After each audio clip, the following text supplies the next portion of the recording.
Brasília, comemoração dos 43 anos do partido que foram completados na semana passada. Qual que deve ser as conversas, né, desse núcleo aí sobre a autonomia do Banco Central, nova meta de inflação? Como é que essa discussão deve ser feita nesse núcleo duro petista? Aí é que tá, né? O presidente Luiz Inácio Lula da Silva abriu uma guerra contra o Banco Central, e primeira contra o Banco Central e esse cidadão, ou aquele cidadão que é o presidente do Banco Central, o Roberto Campos Neto, que tem mandato até o final de 2024. Né, e abriu a guerra, e o PT, e principalmente a presidente nacional do PT, Gleisi Hoffmann, tomaram as dores do presidente. E a guerra estava em cima dos juros, os juros muito altos, mais de 13%, né, e foi ali resvalando para um acordo via meta de inflação. O Roberto Campos Neto, a Gleisi Hoffmann, o Fernando Haddad, enfim, o Banco Central e o resto do governo estariam dispostos a negociar uma revisão para cima da meta da inflação na reunião do Conselho Monetário Nacional no dia 17. Ok, isso é uma crise, né? É uma confusão, e o mercado se manifesta, os intelectuais se manifestam, os economistas, etc. Mas agora tem aí a reunião do Diretório Nacional do PT, que fez 43 anos na sexta-feira, e o presidente Lula vai lá, vai na reunião do Diretório Nacional. O que isso projeta? Projeta que a reunião do partido do presidente vai virar uma reunião também contra o presidente do Banco Central, contra o Banco Central. É essa a expectativa, a não ser que as negociações em torno de um consenso na meta da inflação abaixa ali as labaredas, e que até a ida do Lula isso tenha melhorado, porque senão é mais uma lenha nessa fogueira aí, que não é bom para o Lula. Não é bom para o Lula porque o Lula vem sendo muito criticado por estar apresentando pouco na economia, e está criando problema com a autoridade monetária, que é independente. O Banco Central é independente. O Lula chegou até a falar na hipótese de rever a autonomia do Banco Central. O presidente da Câmara deu um pulo contra, o presidente do Senado deu um pulo contra, então é possível ali que o Lula tenha que recuar nessa guerra, que não é boa para ele, né? E a dúvida, né, já manifestada inclusive por grandes líderes da política econômica na época do Plano Real, é de que o Lula vai repetir os êxitos do Lula 1 e 2 na economia, ou o Lula vai repetir o fracasso Dilma Rousseff. Né? A dúvida é, o Lula vai querer ser o Dilma 3 ou Dilma 2? Né? Enfim, vamos ver como é que fica essa reunião do Diretório Nacional, que vai ou baixar a bola ou piorar a crise do Lula com o Banco Central. Vamos ver. Eliane, outra frente de conflito está envolvendo, de um lado, o ministro da Fazenda, Fernando Haddad, e de outro, o BNDES, presidido pelo Aloysio Mercadante. Que conflito é esse? Pois é, essa é uma notícia que a Malu Gaspar trouxe hoje, a nossa colega Malu Gaspar, do Globo, e é uma notícia muito importante. Por quê? O Aloysio Mercadante, presidente do BNDES, foi consultor econômico do Lula muitos e muitos anos. Quando o Lula assumiu, o Lula ganhou em 2002, ele assumiu em 2003, a expectativa é de que o Aloysio Mercadante, por óbvio, seria o ministro da Fazenda, o ministro da Economia. E isso não aconteceu. Na última hora, o Lula chamou o Mercadante e os dois juntos anunciaram que seria Antônio Palocci. Então, a relação do Lula com o Mercadante se estremeceu muito tempo. Depois, agora, o Mercadante volta com toda a força, volta para o BNDES, ele que é economista, mas a Malu Gaspar diz que ele já anunciou, ele, Mercadante, que vai fazer primeiro reuniões internas no banco para discutir um plano fiscal para o governo, para substituir teto de gastos, né? O governo Lula destruiu o teto de gastos, e quem destruiu na prática foi o Bolsonaro, é verdade, implodiu o teto de gastos, mas o Lula era contra essa fórmula do teto de gastos e não apresentou nenhuma âncora fiscal em substituição ao teto de gastos, que é importantíssimo. Os governos não podem sair gastando o que não tem. É igual qualquer família ou qualquer cidadão e cidadã, né? E agora o BNDES do Mercadante diz que vai fazer reuniões internas do banco e depois vai fazer seminários externos para apresentar um plano fiscal, ou seja, uma âncora fiscal para o Lula. Isso é mais uma solapada na posição do Fernando Haddad. No Fernando Haddad, que tem contatos no mercado, contatos nas grandes empresas, ele, né, foi prefeito de São Paulo, ele tem contatos com aquele mundo financeiro, mundo produtivo em São Paulo, e aparentemente está tendo dificuldades no PT. Ele fala para um lado, a Gleisi Hoffmann, presidente do PT, fala para outro.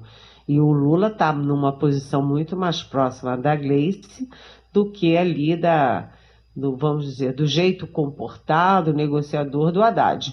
Então, isso pode ser mais uma frente de problema e desgaste para o Haddad. Vamos ver como é que o Lula dá jeito nesta bagunça, né, gente? Muito bem. Liane, a gente teve o retorno do presidente Lula ao Brasil. Ele, na sexta, participou em Washington do seu primeiro encontro, né, com o presidente americano Joe Biden, após a vitória nas eleições. Os dois tinham ali um discurso bastante alinhado em defesa da democracia, de uma governança global para a questão climática, a questão da Ucrânia e Rússia entraram aí também na pauta. Queria te ouvir sobre esse saldo. O Lula conseguiu usar, de fato, essa viagem como um trampolim para se recolocar como uma liderança internacional? Pois é, quando você tem um presidente do Brasil, o presidente dos Estados Unidos juntos, né, numa reunião bilateral, você imagina que eles dois vão tratar de interesses dos dois países, os interesses bilaterais, os interesses dos dois lados, o que é de interesse do Brasil na relação com os Estados Unidos e o que é interesse dos Estados Unidos na relação com o Brasil. Mas o que foi curioso nesse encontro do Lula com o Biden é que o encontro foi muito além das questões bilaterais, né? O Lula não discutiu só o fundo da Amazônia, da nossa Amazônia com o Biden. Não discutiu só a questão da democracia nos Estados Unidos e no Brasil. Não discutiu só a questão da agricultura, os acordos bilaterais na área de comércio. Não. O Lula foi muito além e a pauta do Lula com o Biden não foi uma pauta bilateral, foi uma pauta multilateral e eu diria uma pauta global. Vejamos, né? O Lula e o Biden discutiram ali uma frente global pela democracia para conter essa escalada da extrema-direita que gerou a invasão do Capitólio nos Estados Unidos e que gerou aqui a invasão do Planalto, do Supremo e do Congresso aqui no Brasil, dia 8 de janeiro. Então, é uma pauta global. Uma pauta de dizer não, de criar resistência a essa escalada da extrema-direita, uma escalada violenta, agressiva, né? O Lula também pediu ali apoio aos Estados Unidos numa velha pauta do Brasil, desde a época dele e antes até da época dele, que é uma cadeira, um assento permanente no Conselho de Segurança na ONU para o Brasil. O Brasil é doido para ter uma cadeira permanente. O Brasil sempre participa dos rodízios no Conselho de Segurança, mas ele quer uma cadeira permanente. E para quê? Para ter mais influência nos debates globais, nas decisões que interessam ao planeta, ao mundo. O Lula também, quando falou do fundo para a Amazônia, ele não falou do fundo para a nossa Amazônia, um fundo que já tem apoio, já tem recursos da Alemanha e da Noruega.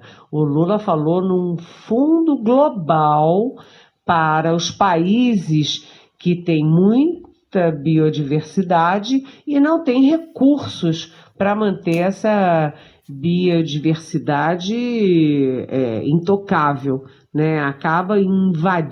Esses países acabam invadindo a biodiversidade, danificando a biodiversidade em nome do seu desenvolvimento. Então precisam de apoio internacional para manter os seus biomas, as suas riquezas naturais.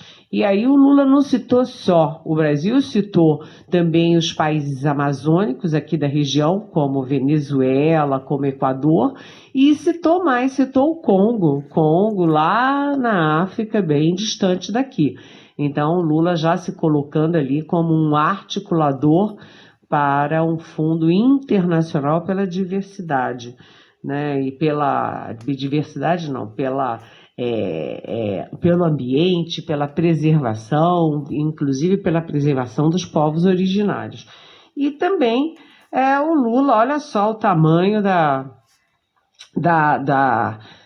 ambição da política externa do Lula, né? Ele também falou na volta à presença muito forte na África, né, que foi um dos marcos da política externa dele no primeiro e no segundo governo, e depois isso a Dilma deixou de lado, o Temer, enfim, o Bolsonaro então jogou no lixo a aproximação do Brasil, a presença do Brasil na África. A África está entregue de mão beijada aí a ganância da China. Então o Lula falou na volta à África e também falou, e agora vejamos, é o ápice desse Lula, vamos dizer, planetário, né? O Lula que se arvora líder internacional, que se arvora, que busca recuperar prestígio, presença e protagonismo do Brasil no mundo. Ele quer participar de um grupo de países não envolvidos direta nem indiretamente com a guerra da Ucrânia, né, a invasão da Rússia na Ucrânia, para tentar, primeiro, um cessar-fogo imediato e depois do cessar-fogo, a negociação de termos de paz. Então, o Lula, que estava ali com o Biden, não era só cuidando dos interesses diretos do Brasil, era jogando o Brasil no contexto internacional e jogando ele próprio, Lula, né, nessa pauta global. Foi uma conversa ambiciosa e agora terá mais um passo, que é a vinda do Biden ao Brasil. O Biden já confirmou que virá ao Brasil, a embaixada americana confirma que ele virá ao Brasil, falta definir as datas. Até lá, o Lula estará na China. Lula que já esteve na Argentina, no Uruguai, numa reunião aqui da América do Sul e do Caribe. Lula que já se encontrou com o chanceler da Alemanha, o Olaf Scholz. O Lula que já recebeu a primeira-ministra de Negócios Estrangeiros da França e que agora vai também para a China. O próximo passo é receber no Brasil o chanceler da própria Rússia. O céu é o limite para a política externa do Lula, assim como foi no Lula 1 e no Lula 2, gente.